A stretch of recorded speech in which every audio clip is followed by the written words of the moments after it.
പ്രിയപ്പെട്ട വിദ്യാർത്ഥി സുഹൃത്തുക്കളെ, കേരളത്തിലെ പ്രധാനപ്പെട്ട യൂണിവേഴ്സിറ്റികളായിട്ടുള്ള Kannur university, Calicut university, MG university, Kerala യൂണിവേഴ്സിറ്റികളിലെ 2025 BEd അഡ്മിഷൻ നടപടികൾ എന്ന് മുതൽ അഡ്മിഷന് എങ്ങനെയാണ് അതിന്റെ നടപടികൾ എന്നതിനെ കുറിച്ച് ഒട്ടേറെ വിദ്യാർത്ഥികൾ ചോദിക്കുകയുണ്ടായി. അതിന്റെ അടിസ്ഥാനത്തിലാണ് ഈ വീഡിയോയിൽ ഞാൻ വന്നിട്ടുള്ളത്.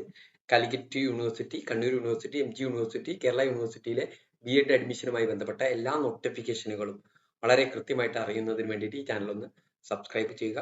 2025 BEd അഡ്മിഷൻ നടപടികൾ മെയ് ലാസ്റ്റോട് കൂടി തുടങ്ങുമെന്നുള്ളതാണ് വെബ്സൈറ്റുകളൊക്കെ പരിശോധിക്കുമ്പോൾ അറിയാൻ സാധിച്ചത്. MG യൂണിവേഴ്സിറ്റിയുടെ വെബ്സൈറ്റിൽ വളരെ കൃത്യമായിട്ട് മെയ് ലാസ്റ്റിൽ തന്നെ അതിന്റെ നടപടികൾ ആരംഭിക്കുമെന്നാണ് പറഞ്ഞിട്ടുള്ളത്. BEd അഡ്മിഷന് നമുക്കറിയാം, BEd 2 ഇയർ BEd ആണ്, 2 വർഷത്തേക്കുള്ള BEd ആണ് കേരളത്തിലെ യൂണിവേഴ്സിറ്റികളിൽ നിലവിലുള്ളത്. അതിലേക്കുള്ള അഡ്മിഷൻ ആണ്. അതിൽ ഗവൺമെന്റ് കോളേജ് ഉണ്ടാവും, എയ്ഡഡ് കോളേജ് ഉണ്ടാവും, സെൽഫ് ഫിനാൻസിങ് കോളേജ് ഉണ്ടാവും.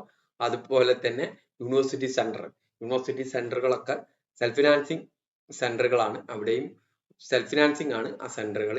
അതുകൊണ്ട് വളരെ കൃത്യമായിട്ട് അപേക്ഷാ നടപടികൾ ആരംഭിക്കുന്ന സമയത്ത് ഓപ്ഷനുകളൊക്കെ കൊടുക്കുമ്പോൾ കൃത്യമായിട്ട് മനസ്സിലാക്കി കൊടുക്കുക. BEd എന്ന് പറയുന്നത് ഹൈലി ഡിമാൻഡഡ് ആയിട്ടുള്ള ഒരു കോഴ്സാണ്.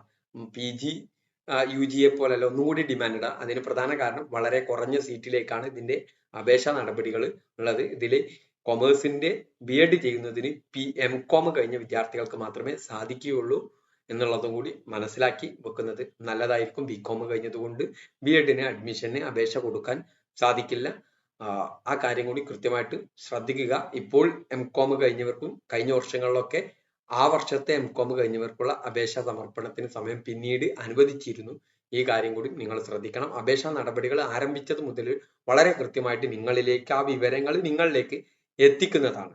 ഓക്കെ, BEdന്റെ ഫീസും മറ്റു കാര്യങ്ങളെ കുറിച്ചൊക്കെയുള്ള വീഡിയോ മുൻപ് ചെയ്തിരുന്നു. അത് കണ്ടാൽ നിങ്ങൾക്ക് അതിന്റെ കാര്യങ്ങൾ മനസ്സിലാകും. Okay, thank you.